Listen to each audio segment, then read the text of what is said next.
మహాదేవ శ్రీమాత్రే నమః. Welcome to our channel times భక్తి. అందరూ సబ్స్క్రైబ్ చేసుకోండి మంచి మంచి విషయాలకై.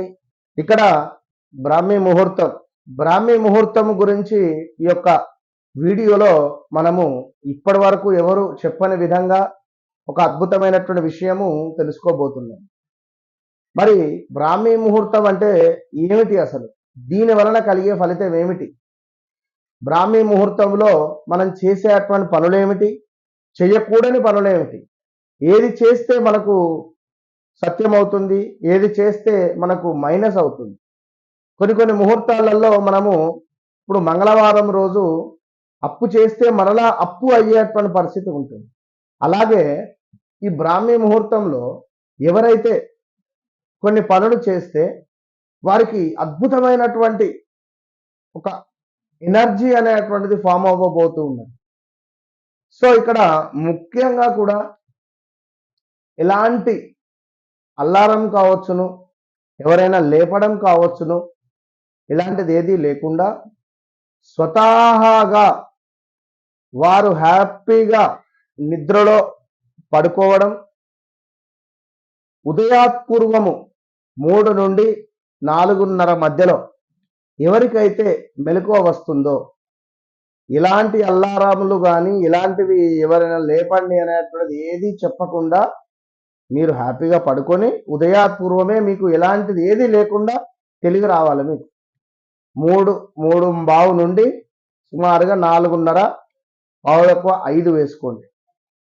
ఇలాంటి సందర్భంలో ఎవరైతే స్వతహాగా నిద్ర లేస్తారో వారి యందు ఆ భగవంతుని యొక్క అనుగ్రహము ఉన్నది అనేటువంటి భావన చేసుకోండి.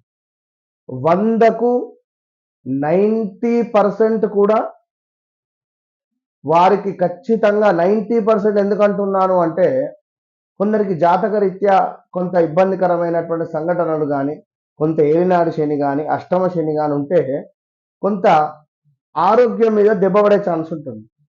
ఎందుకంటే శనైశ్వరునికి శరీరం అంటే ప్రీతి.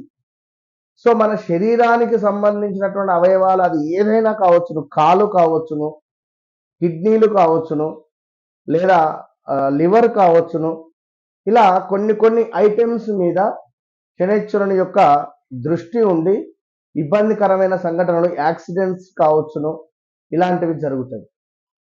సో అదొకటి మనం జాగ్రత్తగా ఉండాలి. ఏది ఏమైనప్పటికీ 100లో 95% అని చెప్తున్నా, మళ్ళీ 95% కూడా అందరికీ బాగానే ఉంటుంది. ఈ 3:15 నుండి 5:15, 5:30 మధ్యలో ఎవరికైతే స్వతహాగా మెలకువ వస్తుందో, మేలుకున్న తర్వాత ఖచ్చితంగా నిద్ర లేచి, ఎందుకంటే ఎంతో ఫ్రెష్ ఉంటుంది ఆ టైంలో. ఎప్పుడైతే ఈ 3 to 3:30, 4:30 లోపు నిద్ర లేస్తారో వారికి మధ్యాహ్నం దాకా ఎక్కువగా ఆకలి అవ్వదు. ప్రాణము, ఈ యొక్క బాడీ ఎంతో అల్కగా ఉంటుంది ఆ రోజు, అవలీలగా ఎంతో అల్కగా ఉంటుంది. ఇక మరీ ముఖ్యంగా ఆ రోజు మొత్తము ఉత్సాహంగానే ఉంటుంది.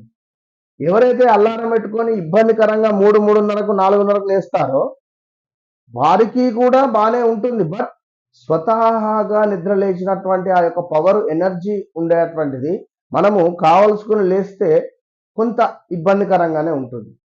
కనుక ఈ బ్రాహ్మీ ముహూర్తంలో మనం నిద్ర లేచిన తర్వాత మీరు ఎవరైతే స్నానాది కార్యక్రమాలు ఆచరించి గణపతి ఆరాధన చేయాలి. ఓం ఘం గణపతయే నమః, ఓం ఘం గణపతయే నమః, ఓం ఘం గణపతయే నమః ఈ మంత్రాన్ని ఎవరైతే పఠిస్తారో, లేదా ఓం ధూమ్ దుర్గాయే నమః ఈ మంత్రాన్ని ఎవరైతే పఠిస్తారో, లేదా శ్రీ సూక్తము ఒక దీపారాధన చేసుకొని చక్కగా కూడా ఆ దీపం ముందు కూర్చొని మనము ఇవి చదువుకోవాలి. దీని తర్వాత ఖచ్చితంగా కూడా ఆదిత్య హృదయం చదువుకోవాలి. ఆదిత్య హృదయం చదువుకొని చక్కగా విష్ణు సహస్రనామాలు చదువుకొని, ఇవేవీ లేని వారికి ఓం గం గణపతయే నమః అనేటువంటి జపాన్ని చేసుకుంటూ ఉంటారు.